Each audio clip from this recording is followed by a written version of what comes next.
Batid mo bang may nakukuhang agimat sa sementeryo mula sa mga taong pumanaw na kung tawagin ay tuway-tuway o nikap sa wikang Ingles, at para sa iba ay mutya ng patay, ngunit mapanganib kapag hindi wasto ang gamit? Halika at sabay nating tunghayan ang kwentong ibinahagi ng kababayan natin na apo ng isang antingero sa Davao de Oro, at igalang po natin ang kanyang personal na karanasan. 1980, mga panahong nagkalat pa sa iba't ibang panig ng Pilipinas sa mga antingero. At tawagin na lang po ninyo ako sa palayaw kong Reden. Simple at payak lang po ang pamumuhay namin dito sa isang liblib na baryo ng Compostela Valley na sakop ng Davao de Oro. Hindi ko na po sasabihin sa inyo ang eksaktong lokasyon ng kinaroroonan ko dahil medyo bulubundukin po ang lugar namin. Para na rin po yan sa personal kong buhay at ng angkan namin. Dahil magpasanggang ngayon ay dito pa rin kami naninirahan at kahulubilo ang mga tribong nakapaligid sa amin. Gayunpaman ay iginagalang naman sa aming baryo ang Lolo Efren. Hindi dahil sa angking katapangan nito, kundi sa kabutihang loob at pagiging matulungin nito sa mga tao. Dahil sa ugaling iyan ng lolo ko, kung kaya naman iniidolo ko talaga yon. Palagi ko ngang sinasabi sa aking sarili na balang araw ay magiging mabilasik rin akong antingero sa aming baryo at pupuksain ko rin ang mga aswang na magdadala ng takot sa mga tao. Isang dedikasyon na gusto kong bigyang katuparan balang araw sa pamamagitan ng sarili kong pamamaraan na hindi umaasa sa tulong ng ibang antingero maging sa lolo ko. Hindi naglaon kalakbay. Nagpatuloy lang ako sa buhay sa pag-aaral ng mga dasal at orasyon sa kanan. Sa kung papaanong binubuhay ang mga agimat na talandro, medalyon at kung ano-ano pa. Kung hindi nyo po na itatanong, may mga antingero din sa bayan namin na makakaliwa. Yun po bang gumagamit ng mga ipinagbabawal na mutya at agimat na lalang ng demonyo?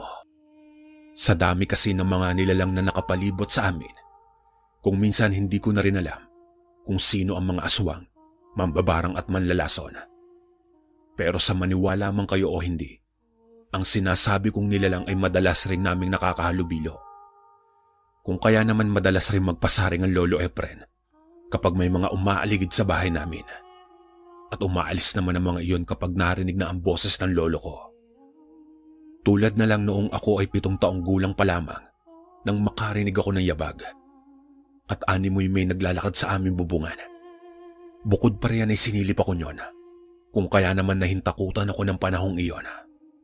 Unyeta kayong mga aswang kayo. Hindi naman kayo ginagambala, kaya huwag niyong pagdiskita ng apo kong si Reden. Sigaw ng Lolo Efren. Matapos ang sigaw ni Lolo, nawala na rin ang nilalang na nasa bubungan namin. Hanggang kinabukasan gusto sanang tukuyin ng lolo ko kung sino ang aswang na gumagambala sa akin. Ang problema lang, mahirap magbintang ng walang pruweba. At baka mamaya mapasama lang ang pagiging antingero ng Lolo Efren. Lalo na at hindi naman humahatol ang lolo ko base lang sa haka-haka ng ibang tao. Hanggang sa masalubong namin ang lolo ko, ang kakilala niyang antingero at magbumutya sa panig ng kaliwa. Halos makipagtitigan ako kay Mambogs ng araw na iyon dahil sa pailalim na tingin nito sa amin. Kasabay niyon ay bigla iyon nagwika nang hindi ko inaasahan na siyang nagpakunot sa noon ng lolo ko. At bahagya sila nagkasagutan nang dahil sa akin ng araw na iyon. Bakit ganyan ka makatingin, Reden? Kung makatitig ka parang gusto mo kong utasin na. Punang tanong ni Mambogs. Ikaw naman, Bogs. Para natitigan ka lang ng apo ko uutasin na kaagad yang lumabas sa bibig mo.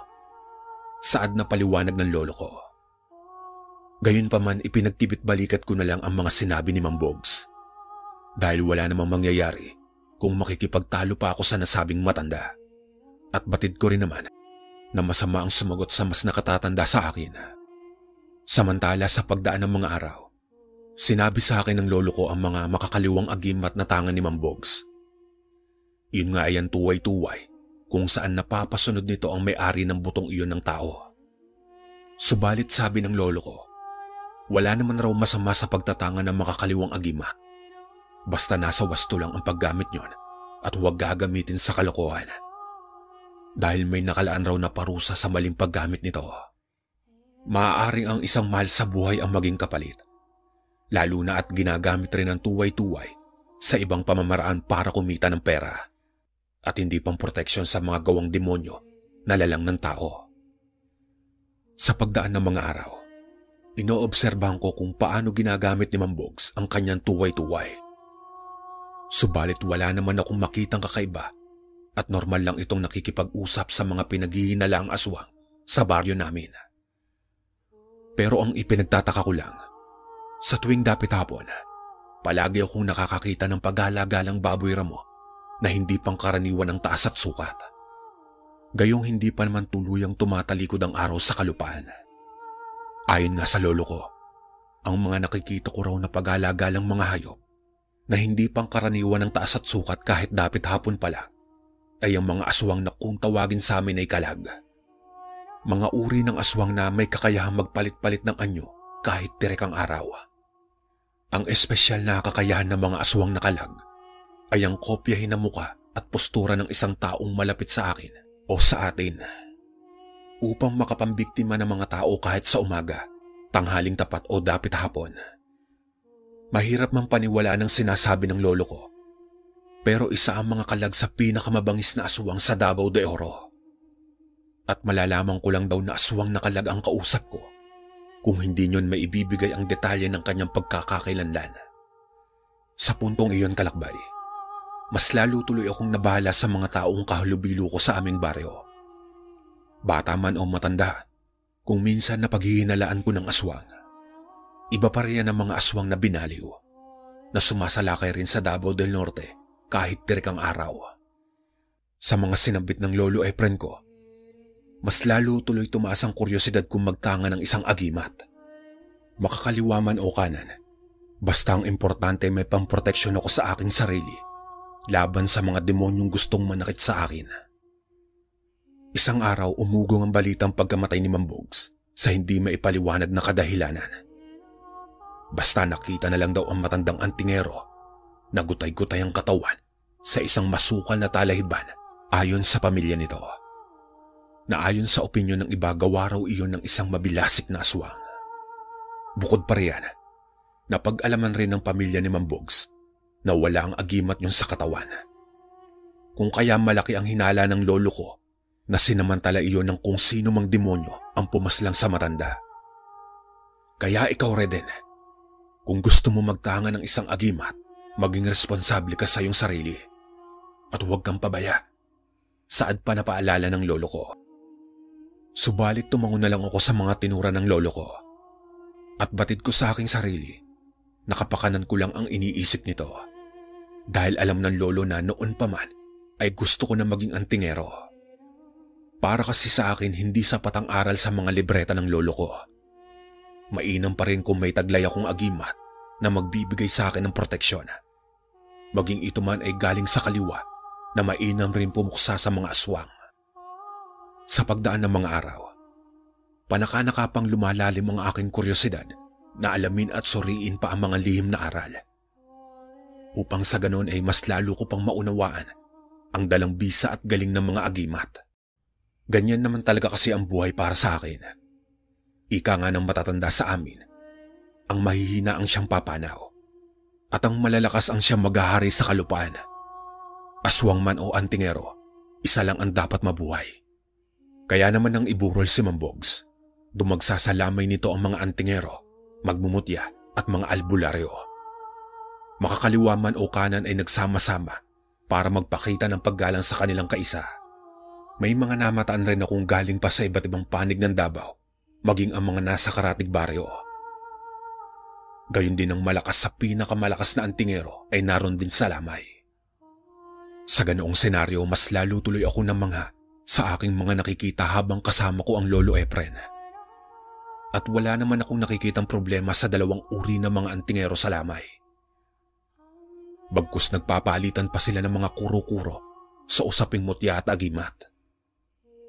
Hanggang sa mapansin kong may umaaligid sa lamay ni Mambogs at alam kong hindi iyon ang mga alagang hayop. Dahil bukod sa mga nanlilisik niyong mga mata ay naglalaway pa ang mga ito. Sa pagtayo naman ng isang matanda sa upuan, biglang napalabas sa bakuran ni Mang Berting ang isang antingero na naroroon sa lamay. Kasabay niyo na bigla iyon nagwika na ikinagulat ng mga antingero at magmumutya. Napakalakas naman ang loob ninyong mga aswang kayo. Matapos niyong paslangin ang kasama namin, nakuha pa ninyo talagang sumilip sa lamay ni Bogs. Mga demonyo kayo. Giit na sigaw ni Mang Berting. Hindi naglaon nakita kong tumalilis ng takbo palayo ang dalawang itim na aso at ang isang baboy ramo na tila nahintakutan sa nasabing antingero. Kaya naman nagwika rin ng ibang antingerong naroon. Tama na yan, Berting. Igalang natin ang burol ni Bogs. May tamang pagkakataon para sa mga demonyong yan. Saad na paliwanag ng isang antingero. Sa kalaunan ay nabaling sa akin ang tingin ni Mang Berting. Sabi niya ako raw ang pinakabatang naroon sa lamay. Isa pa, hindi naman raw ako antingero at bakit naroon ako. Kasabay niyo na tinanong ako nito kung kanino raw akong apo. Walang alinlangan naman na sumagot ang Lolo Efren at ipinakilala ako sa mga antingerong naroon sa lamay ni Mang Bogs. Halos mapa-oo naman si Mang Berting nang malaman na may dugong antingero ang dumadaloy sa katawan ko. Kasabay niyo napatanong tuloy ang nasabing matanda kung gusto ko raw bang maging mabilasik na antingero pagdating ng araw. At dahil iyon naman talaga ang gusto kong mangyari, kaya sinagot ko si Mang Berting ng walang ligoy. Pero nagulat ako nang bumulong sa akin ng matanda at nagwika yun ng hindi ko inaasahan habang nasa lamay kami ni Mang Bogs. Reden, total nandito rin naman tayo sa lamay ni Manong Bogs mo. May ipapakuha akong agimat sa'yo. Ngunit sa gabi iyon isa sa katuparan kung malakas ang loob mo. Saad na paliwanag ni Mang Berting. Lingid sa kaalaman ng Lolo Efren, matapos kong makipag-usap sa kasama niyang antingero, walang alinlangan kong pinaghandaan ang pagpunta sa sementeryo. Iyon ay hindi upang dumalaw, kundi ang buksan ng nicho ng isang bantog na antingero ng Davao. Subalit nang mahanap ko ang nichong sinasabi ni Mang Berting sa isang pampublikong sementeryo sa bayan namin, aaminin ko pong nangilabot ako dahil pasado 10:00 na ng gabi iyon. Bukod pa riyan, isang Santiago Luces ang nakalagak sa nichong nasa harapan ko na kilala ng mga antingero. Halos magkahalong emosyon ang namutawi sa akin ng gabing iyon. Habang nanginginig ang mga kamay ko at naninindig ang aking balahibo. Pero walang alinlangan kong nabuksan ang nicho sa pautay-utay na pamamaraan at nailabas ang gutay-gutay na kabaong. Sa pagkakataon na iyon ay nahanap ko naman ang aking pakay. Ang ipinagbabawal na agimat ng tuway-tuway ni Mang Tiago ang bantog na antingero ng kanyang panahon. Marahil sa nagambala ko ang pananahimik ng nasabing antingero. Kaya naman sa pagbalik ko ng bahay, pinakiramdaman ko ang Lolo Efren kung ito'y gising pa. Ngunit nang makumpirma kong tulog ang lolo, marahan akong pumasok at natulog na rin. Gayunpaman hindi pa man malalim ang tulog ko, para na akong binabangungot. Lalo na nang makita ko sa aking panaginip ang galit na mukha ni Mang Tiago sabay nagwika ng, "Nganong imo kong gitugaw sa akong pagpapakahilong walhon nga anting-antingan? Wala kay tahod sa taong nipahuway na." Na ang ibig sabihin sa wikang Tagalog ay bakit mo ginagambala ang pananahimik ko, makakaliwang antingero? Lapastangan ka sa taong namatay na. Galit na saad ni Mang Tiago. Sa puntong iyon bumilis ang pintig ng puso ko at pinagpapawisan ako ng butil-butil sa noo. Nagising na lang ako sa yuguyog ng lolo ko. Kung kaya naman sa pagmulat ng mga mata ko, tila umurong ang aking dila. Base sa postura ng mukha ko, batid ng lolo na may kinuha akong agimat na hindi ko naman maipagkakaila dahil sa mga lupang dumikit sa aking mga kamay. Subalit sabi ng lolo ko, sana raw magamit ko sa tama ang pinili kong agimat. Hindi naglaon dumalo kami sa libing ni Mang Bogs at inihatid na namin iyon sa huling hantungan nito. Subalit tila nakakarinig ako ng mga bulong sa hangin at batid kong kay Mang Tiago ang tinig na naririnig ko. "Bantayan mo si Manong Bogs Mora din. Maraming aswang na kalag ang naghahangad sa kanyang agimat, galing sa bulong na sumasagi sa aking tenga." Sa paglinga-linga ko sa paligid, Ang lahat ng antingero ay nakatuon kay Mambogs habang paunti-unti yung ipinapasok sa kanyang nicho. Bukod pa riyan may mga namataan rin akong nakatanaw na tao at tila inaabangan nilang matapos ang seremonya ng libing. Kasabay niyon biglang nagwika ang Lolo Efren na babalik raw kami sa puntod ng nasabing matanda sa ganap na ikasyam ng gabi. Sumang-ayon naman ako sa tinura ng lolo at gusto ko ring masubukan ang aking agimat sa mga demonyong mananamantala sa nicho ng nasabing matanda. Sa paglipas ng oras, ewan ko ba kung ano ang pumapasok sa kokote ko at bigla kong hinasa ang aming gulok. Sa maniwala man kayo o hindi, ang tawag ni Lolo sa kanyang gulok ay Sansibar at may taas iyong maihahalin tulad sa edad ng isang bata na may 3 taong gulang. Subalit dapit hapon pa lang, habang hindi pa tumatalikod ang araw sa kalupaan, napansin ko na ang mga kalag na padaan-daan sa harap ng bahay namin kung kaya naman napasigaw ang lolo. Mga hayop kayo! Ang akala nyo ba matatakot nyo kami? Wes hindi nyo maisa sa katuparan ng inyong ninanais. Sigaw na pagbabanta ni Lolo. Ito ang tandaan mo, Reden. Kukunin namin ang tangan mong agimat na tuway-tuway upang mapasunod namin ang nagmamay-ari niyan. Gagawin namin siyang alipin para sa buhay ng mga pinaslang niyang aswang na kalahi namin. At alam namin kay Mang Tiago ang tuway-tuway na tangan mo. Banta ng isang aswang na kalag. Hindi naglaon muli na naman ako nakarinig ng isang bulong at sabi niyo sa akin, kahit ano raw ang mangyari, huwag ko daw ibibigay sa mga aswang ang agimat ng tuway-tuway. Dahil ayaw raw ni Mang Tiago na maging alipin siya ng mga aswang. Kung kaya naman bumulong rin ako sa hangin at sinabi ko kay Mang Tiago, nagabayan niya rin ako laban sa mga aswang na gustong magpabagsak sa akin. Sa pagsapit ng itinakdang oras, tumuloy na kami ni Lolo Efren sa sementeryo. Dooy kitang-kita ko ang mga kalag na nag-aabang sa amin ng lolo ko habang tangan ko ang matalim naming Sansibar. Palapit pa lang kami sa puntod ni Mambogs, sumisigaw na ang isang aswang. Na Florante ang ngalan ayon sa kasama nito. Reden! Reden! Akalain mo nga naman dumayo ka pa ng sementeryong ito para magpatiwakal ka sa hindi naman ninyo kaano-ano. Isa pa kukunin ko ang tuway-tuway na tangan mo. Dahil ang may-ari ng tuway na yan ay si Mang Tiago. At batid naming ikaw, Reden, ang nagbukas ng kanyang nicho at naunahan mo lang kami. Magkasunod na paliwanag ni Mang Florante. Ang dami mong sinasabi, Florante. Sumugod kayo kung susugod kayo. At huwag ninyong pag-interesa ng bangkay ni Bogs. Dahil hindi niya dinala sa hukay ang kanyang agimat. Sigaw na paghahamon ng Lolo Efren. Sa gitna ng aming mainit na pakikipagtalo sa mga kalag, humigpit ang hawak ko sa aking tangan sa Sansibar at naramdaman ko na ang aking sarili na tila may nagmamanipula sa aking katawan.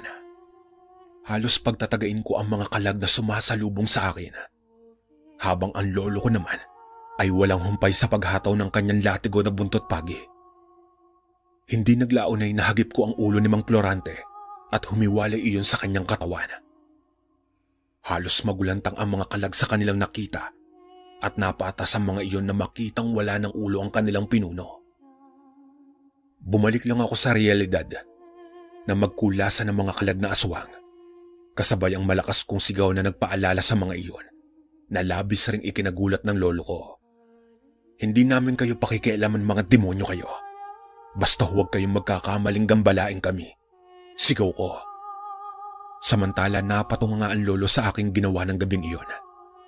Sabi niya tila sinapian raw ako ni Mang Tiago base sa estilo ng aking pakikipaglaban sa mga kalag. Hindi niya raw akalain na ganong kabilis ko lang daw napatay ang pinuno ng mga aswang. Magmula nga noon kumalat ang balita sa mga antingero ng Davao na isang binatang makakaliwang antingero ang nakapatay sa pinuno ng mga kalag. Kung kaya namang kinatatakutan na ako ng mga aswang sa aming baryo. At kahit saan ako magpunta umaga man o gabi, ay walang nangangahas na ako'y kalabanin. Hanggang dito na lang po ang aking istorya, mga kalakbay. Maraming salamat. Mapagpalang araw, mga kalakbay, at sa ating butihing narrator. Ako nga po pala si Rafael. Nakatira dito sa isang baryo sa parte ng Iloilo. Nais ko lang ibahagi sa inyo ang karanasan ko tungkol sa tinatawag ng karamihang aswang na nananambang sa liblib na daanan sa baryo namin. Siya nga pala, kalakbay. Nasa edad 14 anyos ako nang mangyari ito. Dekada 80 nang pumutok ang bali-balita tungkol sa aswang na namiminsala sa baryo namin. Ayon kasi sa kapitbahay naming si Mang Oscar, hinabol umano ang kanyang apo ng malaking aso na animoy baboy ramo ang wangis nito. Dahil sa nagtataasan ng mga balahibo nito at nakausli ang mga pangil. Base na rin sa pahayag ng apo ni Mang Oscar. Noong una hindi pa makapaniwala ang aking ama sa sinabi ni Mang Oscar. Dahil sa baka naman nagbibiro lang ang bata nung sabihin nito ang tungkol sa nilalang. Subalit nasundan pa iyon ng ilang beses. At sa pagkakataong ito ay iba naman ang hinarang at hinabol ng aswang sa liblib na daan. Kaya naman naalarma na ang aking ina at palagi nagpapaalala itong huwag na kami magpapagabi pa ng uwi ng aking ama kapag galing sa bukid. Dahil silang dalawa lamang ni Ate Gracia sa bahay at baka mangyari rin sa amin ang naranasan ng mga tinambangan sa liblib na daan. Idagdag pang buntis ang aking ina at may kalayuan rin sa mga kapitbahay ang kinatitirikan ng bahay namin. Kung kaya't ganun na lamang kung mag-alala si nanay. Sinabi naman ng aking ama na huwag na siyang mag-alala pa at pipilitin namin makauwi lagi ng maaga. Nang sa ganoon ay hindi kami abuti ng dilim sa daanan. Kung hindi niyo po kasi na itatanong, kalakbay, nang mga panahong ito ay liblib pa ang baryong tinitira namin at iilan pa lang ang mga naninirahan doon. Kaya namang ganun na lamang ang takot na nararamdaman ng aking ina. Isang beses, nalalapit na ang araw ng kapiyastahan, kaya naman inimbitahan ng aking ina ang kanyang mga magulang na dumalo sa bahay. Dahil kahit papano ay may kaunting salo-salo sa amin. Isang araw bago ganapin ang kapiyastahan, ay dumating na sa bahay namin ang mga magulang ni nanay. Kaya naman sobrang saya ni nanay na napagbigyan ng kanyang hiling na bumisita ang kanyang mga magulang. Sa kadahilan ng may kalayuan rin ang tinitira ng mga ito, at kung susumahin nga, ay nasa 5 oras ang bibiyahihin bago makarating sa amin. Nako, inay, itay, maraming salamat po at napaunlakan niyo ang paanyayang bumisita rito. Wika ng aking ama sa kanya mga biyanan. Kaagad namang pinapasok ni inay sa loob ng bahay ang kanyang mga magulang. Samantalang ako naman ay inutusan ng aking ama na bumili ng mga pansahog sa tindahan. Dahil magkakatay siya ng manok para makapagluto at makakain na ang mga magulang ng aking ina. Noong nasa tindahan na ako't bumibili ng mga pansahog, nagtataka ako nang masipat ko ang lalaking hindi naman gaanong katandaan. Matalim na nakatitig yun sa akin. Pero sa isip-isip ko, ano kaya ang iniisip ng lalaking yon at bakit gano'n na lamang kung makatitig sa akin? Sa parteng iyon ay nakaramdam ako ng kabat hindi alam ang gagawin. Kaya naman noong iniabot na sa akin ang mga pinamili ko, ay nagpasalamat na ako at kaagad nang umalis. Nagmamadaling inihakbang ko ang aking mga paa at halos patakbo na akong maglakad. Sa kadahilan ng nararamdaman ko pa rin ang presensya ng lalaki at tila ba sinusundan ako nito at patuloy pa rin tinititigan. Hanggang sa ilang sandali pa ay gano'n na lamang ang gulat ko at kamuntikan pa akong matumba. Dahil sa nasa unang bahagi na ng daanan, ang lalaking nakita ko kanina doon sa may tindahan. Ay, Diyos me, nakakagulat naman po kayo. Sambit ko pa't napahawak sa dibdib. Sapagkat madadaanan ko ang lalaking iyon. At dahil sa wala na akong ibang madadaanan pa, kung kaya't napahinga na lamang ako ng malalim at inihakbang ang mga paa ko, tapos ay muli na naglakad. Noong mapatapat na ako sa lalaki, ay napaigtad ako nang bigla ang magsalita ito at nagwika ng, "Mukhang nagmamadali ka yata, iho." Sobrang kaba ang nararamdaman ko ng mga oras na iyon, kalakbay. At nang tignan ko ang lalaki, ay hindi ito makatingin sa akin ng diretsyo at may iniabot ito. "Nalaglag mo kasi ito, iho." Sabay abot ng pansahog na hindi ko pala namalayang nahulog iyon. Nang abutin ko na ang mga pansahog, ay nakita kong nakangisi ito sabay tapik sa balikat ko. Pagkatapos ay nauna na itong maglakad. Nang mga sandaling iyon ay hindi pa rin ako makapaniwala kung papaanong napunta sa unang bahagi ng daanan ng matanda. Samantalang ang pagkakaalala ko ay naroroon lamang ito sa tindahan kanina at nakatayo. Ano ba itong naiisip ko? Baka naman nauna lang maglakad ang lalaking iyon. Marahil ay hindi ko lang napansin. Bulong ko pa sa aking isipan at nagpatuloy na lamang akong maglakad. Noong makauwi na ako sa bahay Kalakbay, kaagad ko nang ibinigay sa aking ina ang mga pinamili ko. Pagkatapos ay tinulungan ko na ang aking ama sa pagkakatay ng mga manok. Makalipas ang ilang oras ay nakaramdam ako ng pagkahilo. Kaya sinabi ko sa aking amang masakit ang ulo ko at magpapahinga na muna. Sige na anak, ako na ang bahala rito. Magpahinga ka na muna sa silid mo at gigisingin na lamang kita kapag nakaluto na. Uwi ka pa ng aking ama. Pagkapasok ko sa loob ng kwarto Kalakbay, ay kaagad na akong nahiga at nagtalukbong ng kumot. Dahil sa nararamdaman kong sobrang sama talaga ng pakiramdam ko. Yun bang parang mabibiyak na ang ulo ko sa sobrang sakit at nakakaramdam na ako ng pagsusuka. Tapos nanunuot pa ang lamig sa mga kalamnan ko. Sa paglipas ng mga oras ay nakapagluto na ang aking ina. Kung kaya'y tinawag na ako nito para kumain. Subalit noong akmang babangon na ako mula sa pagkakahiga, ay hindi ko na napigilan pa ang sarili ko na mapasuka. At nung pumasok sa loob ng kwarto ang aking ina, ay nag-aalala siya nang makita niya ako nagsusuka. Hinapuhap niya naman ang likuran ko para pagaanin ang pakiramdam ko noon. Maya-maya pa'y pumasok na rin sa loob ng silid tulugan ko si Lolo Elyong. Nag-aalalang nagtanong ito kung ano ang nangyari sa akin at bakit bigla na lamang sumama ang pakiramdam ko.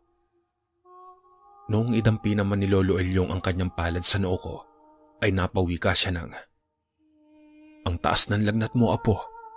Halika nga rito at gagamutin kita." Samantala Kalakbay, inutusan naman ni Lolo Elyong ang aking ina na kunin ang langis na nasa bag nitong dala at dalhin umano kaagad sa kanya para mahilot niya na ako. Kung hindi niyo po kasi na itatanong Kalakbay, isang manghihilot ang aking Lolo Elyong. Ngunit ang hinihilot ng aking Lolo Elyong Kalakbay ay mga sanggol at mga paslit lamang. Ayaw niya kasing balikan siya ng mga taong may gawa ng mga sakit sa taong gagamutin niya kung sakali man. At lalong-lalo na, ayaw niyang balikan ang kanyang mga mahal sa buhay. Kaya mas pinili na lang niyang mga sanggol at paslit lamang ang kanyang gagamutin.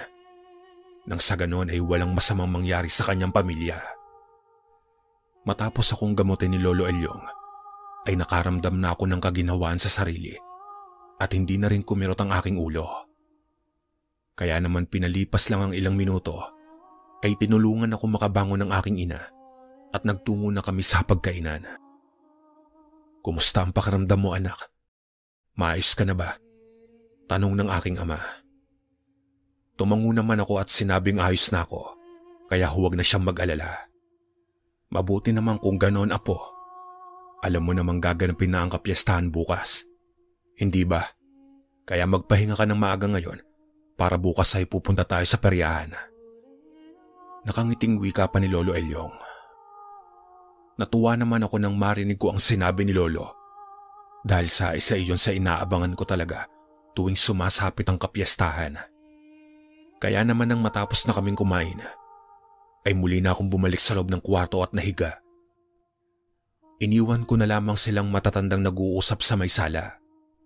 Noong makahiga na ako Kalakbay, ay pinilit kong ipikit ang aking mga mata para makatulog at makapagpahinga.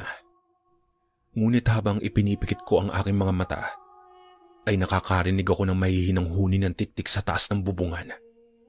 Noong una'y inakala kong butikilang ang tunog na iyon, kaya hinayaan ko na lamang. Subalit paulit-ulit ko pa rin naririnig iyon. At sa mga sandaling iyon, ay tila ba nagkukutkot na ito sa bubungan. Biglang nagtaasan ng mga balahibo ko sa batok.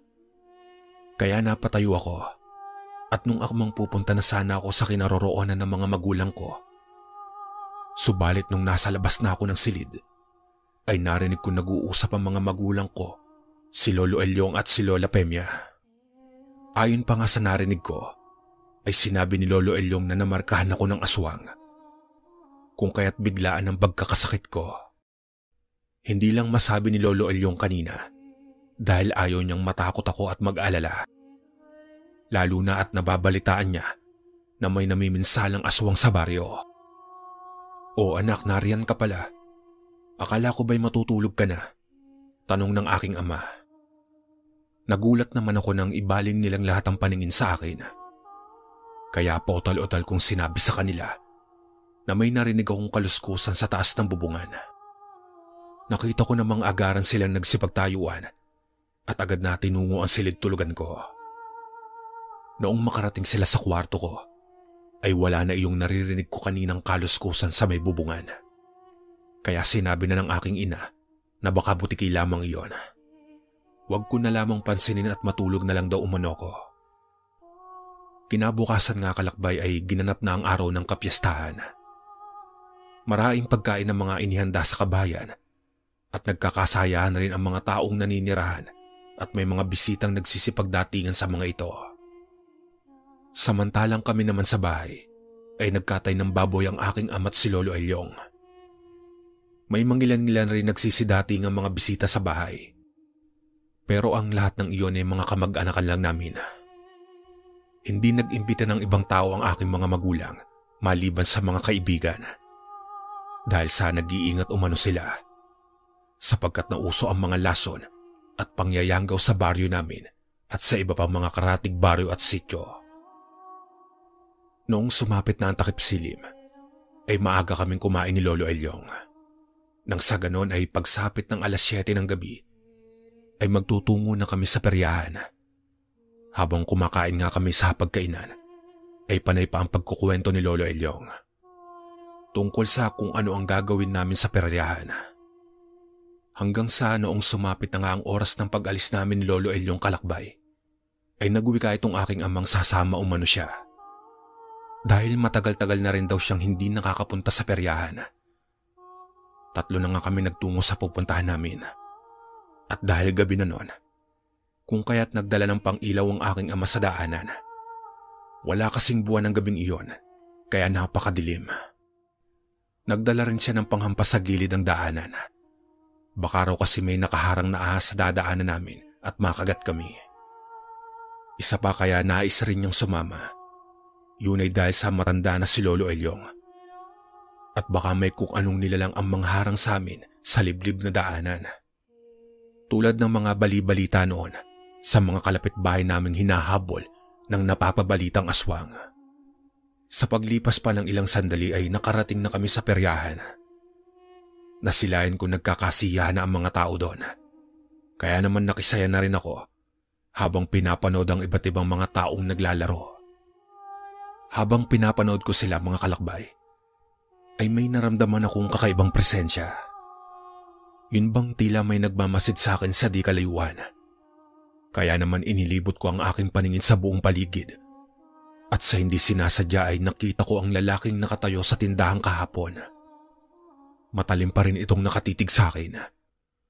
Ngunit sa pagkakataong iyon, ay nasipat kong tila ba nangitim ang paligid ng mga mata nito at nakamulagat. Pulang-pula rin iyon at parang may sore eyes. Muli naman ako nakaramdam ng takot. Kaya agaran kong iniwas ang aking paningin at hinagilap ang aking ama't si Lolo Elyong. Nang makita ko ang mga ito ay mabilis na akong naglakad papunta sa kanila at hindi na ako humiwalay. Hanggang sa sumapit na ang alas 11 ng gabi ay nakaramdam na ako ng antok. Inaya ko na ang aking ama't si Lolo Elyong na umuwi na. Inaantok na kasi ako at medyo nakaramdam na ako ng pagod. Noong unay ayaw pa nilang umuwi dahil masyado pa daw kasi silang naaliw sa paglalaro. Pero kalaunan ay pumayag rin naman sila. Siya, sige na nga't umuwi na tayo. Wika pa ng aking ama at inakbayan niya na ako at naglakad na kami pa uwi.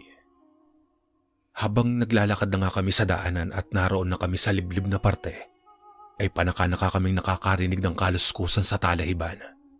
At sa tuwing napapatingin ako sa parte na nagkakaluskusang talahiban, ay tumatahimik iyon. Anak, diretso lang ang lakad at huwag ka nang tumingin pa sa kung saan. Narinig kong wika ng aking ama. Itay, naririnig niyo rin po ba yung naririnig ko? Tanong ko sa aking ama't napakapit na sa kanyang braso. Oo anak, pero huwag mo nalang pansinin at diretso lang ang lakad. Wika pa niya at nagmamadali na kami maglakad. Itay, ayos ka lang po ba riyan? Tanong naman ng aking ama kay Lolo Elyong. Narinig ko namang samagot si Lolo Elyong na maayos lang siya at huwag umanong mag-alala ang aking ama at maglakad na lang kami. Dahil sa kanina niya pa nararamdamang may nakasunod sa amin. Nagtaka naman ako sa sinabi ni Lolo. Nang sa walang ano-ano'y bigla na lamang kaming napahinto sa paglalakad. Nang may nasipat kaming figurang nakatayo sa unahang bahagi at noong mailawan ng aking ama't matitigan kong mabuti yung figura kalakbay, ay ganoon na lamang ang kilabot na naramdaman ko. Sapagkat nakamuestro ito ng nakadapa na para bang pusang manununggab at nakangat nagbabaga ang mga mata. Nagsisipagtaasan rin ang mga balahibo sa katawan nito na para bang asong nagagalit habang umaangil.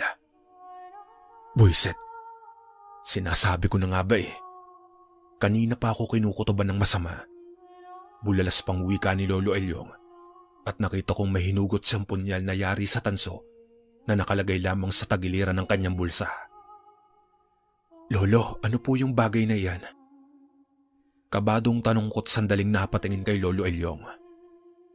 Aswang! Aswang ang mga nilalang na yan, apo. Maging alerto ka at huwag aalis sa tabi ng ama mo. Maliwanag ba? Saad pang wika ni Lolo sa akin. Ilang saglit pa'y bigla na lamang kumaripas ng takbo ang nilalang patungo sa kinaroroonan namin. Habang umaangil ito ng napakalakas. Samantalang si Lolo Elyong naman ay galit na nagwika ito ng, Lintik ka! Akala mo ba matatakot na kaming animal ka? Was magtutuos tayong dalawa. Mabilis namang kumaripas din ang takbo si Lolo Elyong, papasalubong sa nilalang, at ganoon na lamang ang pagtataka ko at gulat. Dahil sa tila ba hindi si Lolo Elyong ang nakita kong matanda na tumatakbo pasalubong sa aswang. Sapagkat parang nasa edad 40 anyos lamang ito habang nakikipagsagupa sa aswang. Nagpambuno ang dalawa at nagpagulong-gulong sa daanan habang patuloy pa rin ang kanilang paglalaban. Samantala ang aking ama naman ay mabilis nang ipinaghahampas sa likuran ng nilalang ang bitbit nitong kahoy hanggang sa magkaputol-putol na iyon. Ilang sandali pa ay narinig ko na lamang na umangil ng napakalakas ang aswang at mabilis na itong nagmamadaling tumakbo palayo. Akmang hahabulin pa sana ni Lolo Elyong ang aswang na sumuong sa may talahiban. Pero marin itong pinigilan ni tatay at nagwika siyang huwag na umanong habulin pa ni Lolo Elyong ang aswang. Tay, hayaan niyo na ang aswang na yon. Nakita ko namang napuruhan niyo ang aswang sa dibdib. Kaya natitiyak kung hindi naaabutan pa ng sikat ng araw ang buwisit na aswang na yon. Wika pa ng aking ama kay Lolo Elyong. Pagkatapos ay nilapitan niya na ako at naglakad na kaming muli pa uwi sa bahay. Habang naglalakad na kami kalakbay, ay pinagmasdan ko ang kilos ni Lolo Elyong. Dahil sa bumalik na sa pagiging mahina ang kilos nito at nakabaluktot ng maglakad tulad ng dati at base na rin sa edad nito. Noong makarating na kami sa bahay ay nagkwento ang aking ama tungkol sa nangyari sa amin. Natakot naman ang aking ina. Subalit sinabihan siya ng aking ama na huwag nang mag-alala pa dahil tiyak patay na ang aswang na iyon. Kinabukasan nga ay nabalitaan na lang namin na may namatay na lalaki sa gubat at hindi alam kung sino ang salarin. Ayon naman sa mga sumuring barangay tanod, may tama ng saksak ang matanda sa dibdib. Ngunit walang makatukoy kung sino ang salarin. Noong dalhin sa barangay ang bangkay ay nakiusyoso na rin ako at gayon na lamang ang gulat ko noon. Nang makita kong ito ang lalaking nakatitig ng matalim sa akin doon sa peryahan. Simula nang mangyari ang karanasan naming iyon kalakbay, ay wala nang muli pang nangyari na pananambang sa baryo namin. Hanggang dito na lang po ang aking kwento mga kalakbay. Maraming salamat.